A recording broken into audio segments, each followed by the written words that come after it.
తాకట్టులో ఉన్న బంగారాన్ని విడిపించి ఆ రోజు ఆన్లైన్ రేటుకే మేము కొంటాం. Sharma gold company.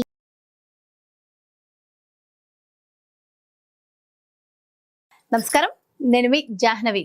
అందరూ బాగున్నారు కదా? బాగుంటారని మనస్ఫూర్తిగా కోరుకుంటూ, మరి ఈ రోజు గురుబలం ప్రత్యేక కార్యక్రమం ద్వారా మనకున్నటువంటి ప్రతి సమస్యకి చక్కటి పరిష్కార మార్గాలు మనకు అందించడం కోసం మనతో ఉన్నారు ప్రముఖ ఆధ్యాత్మికవేత్త, జ్యోతిష్య వాస్తు పండితురాలు రాజరాజేశ్వరి రాజశ్యామల అమ్మవారి ఉపాసకురాలు సురంపుడి భానుకోటేశ్వరి అమ్మ. మాట్లాడేద్దాం. నమస్తే అమ్మ. జై శ్రీరామ్. జై శ్రీరామ్. శ్రీమాత్రే నమః. శ్రీ గురుభ్యో నమః. ఓకే, అయితే అమ్మ, అమావాస్య వస్తుంది. ఈసారి వచ్చే అమావాస్య చాలా చాలా స్పెషల్. ఎందుకంటే అమావాస్య శుక్రవారం. మేమైతే స్పెషల్ చూసింది అంతవరకు. మరి ఈసారి అమావాస్య ఏంటి స్పెషాలిటీ?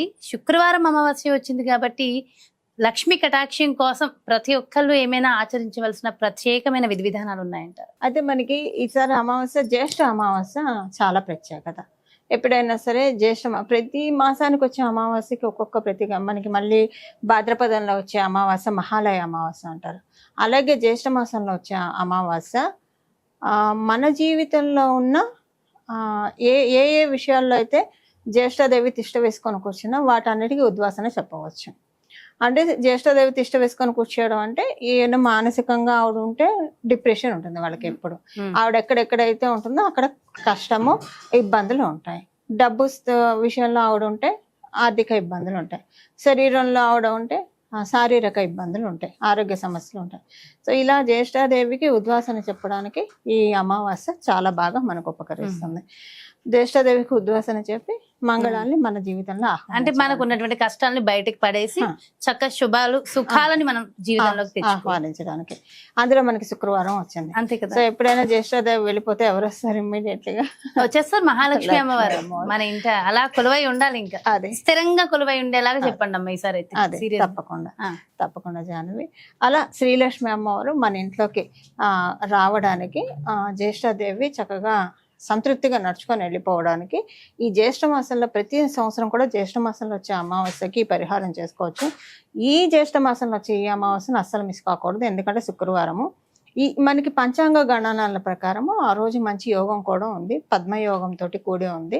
ఈ పద్మయోగం ఏంటంటే మనకి లక్ష్మీ కటాక్షాన్ని ఆ రోజు మనం అంటే భగవంతుడికి చేసే పూజ కానివ్వండి, దానాలు కానివ్వండి. అప్పుడు అమావాస్య తిథి అంటేనే పితృతర్పణాలు చేస్తూ ఉంటారు. ఆ రోజు దానాలు చేస్తే చాలా మంచిది. దానాలు చేస్తే లక్ష్మీ అమ్మవారు మనకి కనకదార స్తుతి అదే కదా చెప్పేది. వృద్ధ బ్రాహ్మణ స్త్రీ దారిద్ర్యంతో బాధపడుతూ ఉంటే శంకరాచార్యుల వారు వెళ్ళి భవతి భిక్షాందేహి అంటే ఎండిపోయిన ఉసిరికాయ వేస్తుంది, తెలుసు కదా మనకి. సో ఆవిడ దారిద్ర్యానికి బయటపడి బాధపడి అమ్మవారిని స్తుతిస్తే, ఈమె ఏమీ దానం చేయలేదు, నేను ఎలా కరుణించిన శంకర అంటే, ఈ ఉసిరికాయ దానం చేసింది కదా తల్లి, ఇది చాలా దాన్ని ఆవిడని కనకదార స్తుతితో ఆవిడని స్తోత్రం చేస్తే వెంటనే బంగారు ఉసిరికాయలు కురిపించినట్లు. ఎప్పుడైనా అమావాస్య తిథి శుక్రవారం వస్తే ఆ రోజు ఎంత దానం చేస్తే అంత మంచిది. శుక్రవారము ₹1 కూడా బయటకి ఇవ్వకూడదు, కానీ దానం చేయాలి, అమ్మవారి ప్రీతిగా దానం చేయాలి. ఖర్చులు పెట్టకూడదు, ఎక్కువ ఖర్చులు పెట్టద్దు. విడి శుక్రవారాల్లో మీరు ఇవ్వకండి. ఈ జ్యేష్ఠ అమావాస్యకి అసలు ఎప్పుడైనా సరే అమావాస్య శుక్రవారం వస్తే చేయాలి, ఎప్పుడైనా విడిగా తీసేసండి. ఆ అమావాస్య శుక్రవారం వస్తే మనం చేసే దానం మన పూర్వజన్మ కర్మాన్ని తొలగించేస్తుంది, కర్మదోషాన్ని తొలగించేస్తుంది. మీరు అన్నది రైట్, శుక్రవారం ఇలాంటివి ఏం చేయరు ఎవరు కూడా, కానీ అమావాస్యతో కూడి వచ్చింది. మన అదృష్టం ఏంటంటే జ్యేష్ఠ మాసం కూడా అయింది. ఆ రోజు పద్మయోగం తోటి కూడి ఉంది. ఈ రోజు ఎంత జ్యేష్ఠాదేవి అంటాం కదా, ఆవిడ్ని పంపించేసే, అందుకే నేను అన్న జ్యేష్ఠాదేవికి ఉద్వాసన పలికే మాసం. జ్యేష్ఠ నక్షత్రం మనకి ఇప్పుడు మాసాలు ఎలా ఏర్పడతాయి? చంద్రుడు ఆ నక్షత్రంలో పౌర్ణమి రోజు ఉంటాయి కదా. జ్యేష్ఠ నక్షత్రం ఎవరి కుండలిలో అయితే బలంగా ఉంటుందో, జ్యేష్ఠ నక్షత్రములో శ్రీ లగ్నం, ఇందు లగ్నం అని మనకి కొన్ని లగ్నాలు ఉంటాయి. అవి ఏంటంటే లక్ష్మీ అమ్మవారు అంటే కటాక్షం కలిగింది. లక్ష్మీ అమ్మవారు మన చాట్లో ఉండేది. కొంతమంది చాట్స్లో పరమశివుడు కొలువై ఉంటారు. ప్రతి ఒక్కళ్ళ చాట్లో ఇందు లగ్నం, శ్రీ లగ్నం అనేవి ఉంటాయి, ఖచ్చితంగా ప్రతి ఒక్కళ్ళకు ఉంటుంది. కానీ అవి యాక్టివేట్ అయ్యాయో లేవో చూసుకోవాలి. ఆ ఇందు లగ్నం, శ్రీ లగ్నంలో లక్ష్మీ అమ్మవారు కూర్చొని ఉంటే కనుక డెఫినెట్గా లక్ష్మి కటాక్షాన్ని ఇస్తుంది. సపోజ్ అది వృశ్చిక రాశిలో పడింది అనుకోండి, ఎందుకంటే మనకి జ్యేష్ఠ నక్షత్రం వృశ్చిక రాశి కాబట్టి అందులో ఎవరికైనా ఇందు లగ్నం, శ్రీ లగ్నం పడితే కనుక వాళ్ళు ఈ పరిహారం చేస్తే వెంటనే అఖండ ధనయోగం ఇంకా అక్కడ నుంచి అది వాళ్ళకి ఎలా వచ్చే 5 తెలుస్తుంది మన సంవత్సరాలు జాతక పరిశీలన పరిశీలన సో చేసుకుంటే ఇమీడియట్ గా అనిపిస్తూ ఉంటది కదా మనకి నా జాతకంలో ఉందా ఇది? అదే తెలుస్తుంది. ఒకవేళ మీకు వృశ్చిక రాశి ఏ ఏ భావాల్లో పడితే అక్కడ మనకి ఇది ఇప్పుడు మీది మకర రాశి మకర కుంభ రాశి లగ్నాలు కదా, మీకు కెరియర్ పరంగా బాగుంటుంది. మీకు 10th and 11th యాక్సెస్ పడింది వృశ్చిక రాశి. 11th అంటే మీ కోరికలు తీరుతాయి. అది ధనపరంగా అనుకోండి, ఏ పరంగా అయినా సరే కోరికలు తీరుతాయి. అలాగే వృత్తిపరంగా కూడా చాలా స్ట్రాంగ్ అవడానికి ఈ జ్యేష్ఠ మాసంలో వచ్చే అమావాస్య మీకు డెఫినెట్ గా ఉపకరిస్తుంది. ఇలా మేష రాశి వాళ్ళకు అనుకోండి, సడన్ చేంజెస్, బాగా ఆకస్మిక చేంజెస్, ఆరోగ్య ఇబ్బందులు తొలగిపోతాయి. వృషభ రాశి వాళ్ళకి వ్యాపారంలో కలిసి వస్తుంది. మిథున రాశి వాళ్ళకి శత్రువాదాలు తొలగిపోతాయి, కాంపిటేటివ్ సక్సెస్ ఉంటుంది. కర్కాటక రాశి వాళ్ళకి నేమ్ అండ్ ఫేమ్ ఉంటుంది. సింహ రాశి వాళ్ళకి కుటుంబంలోని పరిస్థితులు చక్కబడతాయి. కన్యా రాశి వాళ్ళకి కమ్యూనికేషన్స్ లో బాగా రాణిస్తారు, ట్రావెల్స్ బాగా కలిసి వస్తాయి. తులారాశి వాళ్ళకి కుటుంబ ఆర్థిక పరిస్థితులు మెరుగుపడతాయి. వృశ్చిక రాశి వాళ్ళకి వాళ్ళే ఎలివేట్ అవుతారు, సెల్ఫ్ ఎలివేషన్ బాగా ఉంటుంది. ధనుసు రాశి వాళ్ళకి ఖర్చులు నియంత్రణలోకి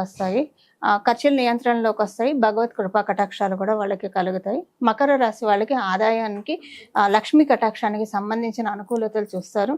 కుంభరాశి వాళ్ళకి వృత్తిపరంగా సొసైటీలో వాళ్ళ పేరు చాలా బాగా మెయింటైన్ అవ్వడానికి, వాళ్ళని చాలా మంది గుర్తించడానికి అవకాశం చక్కగా ఉంటుంది. మీనరాశి వాళ్ళకి అదృష్టం పడుతుంది. అబ్బా అంటే వృశ్చిక రాశి అందరికి ఈ జ్యేష్ఠ మాసంలో జ్యేష్ఠ నక్షత్రం శుక్రవారం ఈ పరిహారం చేయడం, పరిహారం అంటే దానాలు చేయడం ఖచ్చితంగా. ఏ దానం శక్తి ఓకే, దానాలు చేస్తారు. దాంతో పాటు ఖచ్చితంగా ఇంట్లో ఆచరించవలసిన విధి విధానం ఒక పరిహారం ఏమైనా ఉంటుందంటారు? ఎప్పుడైనా లక్ష్మీ అమ్మవారికి ప్రీతి ఏంటంటే సూర్యోదయం పూర్వాన్నే లేవడం, కొంచెం స్థలాల స్నానం చేసేసి ఇల్లు వాకిలి శుభ్రం చేసుకొని నా దీపారాధన చేయడము. ఆ రోజు వరకు ఇంట్లోని ఆడవాళ్ళు ఎంత బాధన్నా రానండి, ఒక్క కంటెంబడి ఒక్క చుక్క నీళ్లు రానియకూడదు. ఆ రోజు వీలున్నంత ప్రశాంతంగా ఉండాలి. ఎందుకంటే కళ్ళలాడే చోట శ్రీ మహాలక్ష్మి అమ్మవారు ఉండదు.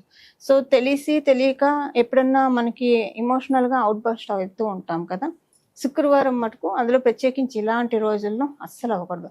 ఆ రోజు వీలైనంత ప్రశాంతంగా ఉండాలి. Inner peace important Jahnavi.